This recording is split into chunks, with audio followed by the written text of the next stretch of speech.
నిజామాబాద్ జిల్లా బోధన్ పట్టణంలోని షర్బత్ కెనాల్ నాలాలో చెత్తాచెదారం నిండుకుపోవడంతో బెలాల నుంచి పంట పొలాలకు వచ్చే నీరు ఆగిపోతుందని, ప్రతిసారి రైతులే మరమ్మతులు నిర్వహించుకుంటున్నామని ఆవేదన వ్యక్తం చేశారు. ఇప్పటికైనా తమ ఆవేదనను అర్థం చేసుకుని సంబంధిత అధికారులు స్పందించి వెంటనే మరమ్మతులు చేయాలని ఈ సందర్భంగా శ్రీనివాస క్యాంప్ రైతులు కోరుతున్నారు.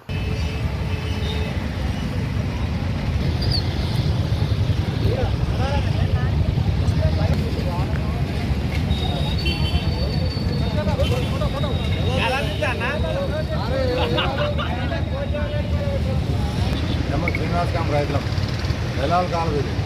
మాకు ఇంతవరకు నీళ్ళు ఇక్కడ జామ్ అయింది. నిజామాబాద్ రోడ్డు ఇంత నీళ్ళతో నాట్లే కాలేదు. ఎవరికి చెప్పినా పట్టించుకుంటలేరు. అధికారులు అందరూ ఏం చేస్తున్నారో తెలియలేదు. కమిషనర్ గారికి కంప్లైంట్ చేశాం, అయినా కూడా ఎవరు స్పందించట్లేదు.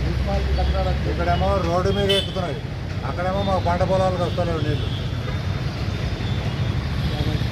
రైతు అధికారులు దృష్టి తీసుకెళ్ళి మాకు ఎట్లాంటి ప్రాబ్లం సాల్వ్ చేయాలి. మీరు చెప్పట్టుకున్నారు. ఎన్ని సంవత్సరాల నుంచి ఉంది ప్రాబ్లం? ఏటా ఉంటుంది, ప్రతి సంవత్సరం కట్టలేదు.